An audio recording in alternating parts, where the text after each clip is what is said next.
ശംഭൂ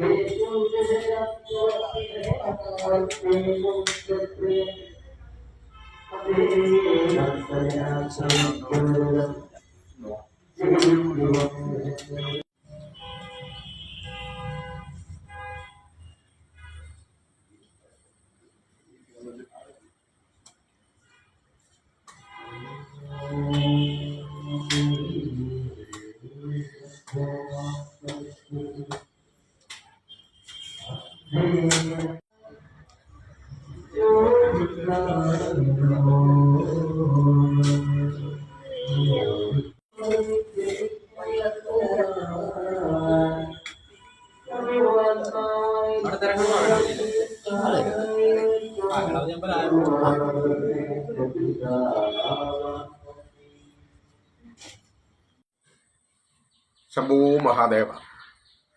ഭക്തജനങ്ങളെ, ചടയമംഗലം ശ്രീ മഹാദേവ ക്ഷേത്രത്തിൽ എല്ലാ മഹാക്ഷേത്രങ്ങളുടെ പോലെ തന്നെ ഇന്ന് വിനായക ചതുർത്ഥിയോടനുബന്ധിച്ച് അഷ്ടദ്രവ്യ മഹാഗണപതി ഹോമം 5:30 തന്നെ ആരംഭിച്ചു.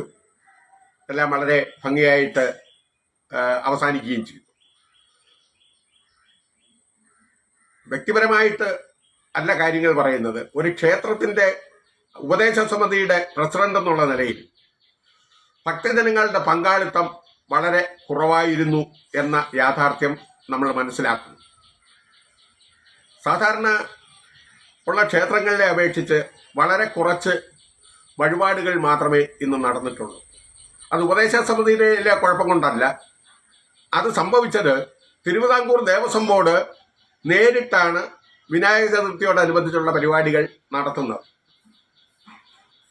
അവർ സാധാരണ രീതിയിൽ ഭക്തജനങ്ങൾ വന്ന് വേണമെങ്കിൽ ചെയ്തിട്ട് പോകട്ടെ എന്നുള്ള ഒരു ചിന്താഗതിയായിരുന്നു. മുൻകാലങ്ങളിൽ അങ്ങനല്ല. മുൻകാലങ്ങളിൽ ഇരുന്നിട്ടുള്ള ദേവസ്വം സബ്ഗ്രൂപ്പ് ഓഫീസറും മറ്റ് ജീവനക്കാരെല്ലാവരും തന്നെ ഒരു വർഷത്തിൽ 4-5 പ്രോഗ്രാം മാത്രമേ നമുക്കുള്ള ഈ പ്രത്യേക പൂജയായിട്ടുള്ള കാര്യങ്ങൾ നടക്കാറുള്ളൂ. അതിൽ വളരെ പ്രധാനപ്പെട്ടത് തന്നെയായിരുന്നു അഷ്ടദ്രവ്യ മഹാഗണപതി ഹോമം വിനായക ചതുർത്ഥി ദിവസം. എന്നാൽ അവരുടെ ഭാഗത്തു നിന്ന് യാതൊരുവിധ പ്രവർത്തനങ്ങളും ഭക്തജനങ്ങളെ ആ ക്ഷേത്രത്തിലേക്ക് എത്തിക്കുന്നതിന് വേണ്ടി ചെയ്തിട്ടില്ല എന്നുള്ളത് വളരെ യാഥാർത്ഥ്യകരമായ കാര്യമാണ്. മുൻകാലങ്ങളിലെല്ലാം 150 പുറത്ത് അഷ്ടദ്രവ്യ മഹാഗണപതി ഹോമം നടക്കും. ഏകദേശം 500-നടുത്ത് സാധാ ഗണപതി ഹോമവും ഈ ക്ഷേത്രത്തിൽ നടന്നിട്ടുണ്ട്. റെക്കോർഡുകൾ പരിശോധിച്ചാൽ എല്ലാവർക്കും അറിയാവുന്ന കാര്യമാണ്. അത് അന്ന് ചെയ്യുന്നതെന്ന് പറഞ്ഞാൽ ദേവസ്വത്തിലുള്ള ഉദ്യോഗസ്ഥരായിട്ടുള്ള സബ്ഗ്രൂപ്പ് ഓഫീസറുടെ അല്ലെങ്കിൽ അവർ നിർദ്ദേശിക്കുന്ന 1-2 ആൾക്കാർ, കൂടാതെ കമ്മിറ്റിയിലുള്ള നിരവധി ആൾക്കാർ വീടാന്തരം കയറി നോട്ടീസ് കൊടുത്ത് ഈ വിവരം ഭക്തജനങ്ങളെ അറിയിക്കും. ആ നടപടി ഇപ്രാവശ്യം ഉണ്ടായില്ല. ഞങ്ങൾ സബ്ഗ്രൂപ്പ് ഓഫീസറടുത്ത് വളരെ നിർബന്ധിച്ച് പറഞ്ഞ കാര്യമാണിത്. പക്ഷെ അവർക്ക് ഡിപ്പാർട്ട്മെന്റിൽ വരുമാനം വേണ്ട, ശമ്പളം കൃത്യമായിട്ട് കിട്ടും. ഈ നടപടി ഒട്ടും ഒരു ക്ഷേത്രത്തിന്റെ പുരോഗതിക്ക് യോജിച്ചതല്ല എന്നാണ് എനിക്ക് ഭക്തജനങ്ങളോട് പറയാനുള്ളത്. അതുകൊണ്ടെന്താ, ഈ മാസം 28-ാം തീയതി ഒരു പരിപാടി വരുന്നുണ്ടോ? സെപ്റ്റംബർ 28-ാം തീയതി.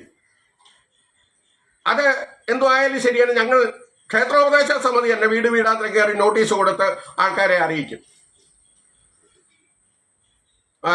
കന്നിമാസത്തിലെ ആയില്യം എന്ന് പറയുന്നത് ചടയമംഗലം മഹാദേവ ക്ഷേത്രത്തിലെ ഏറ്റവും പ്രധാനപ്പെട്ട ഒരു ദിവസമാണ്.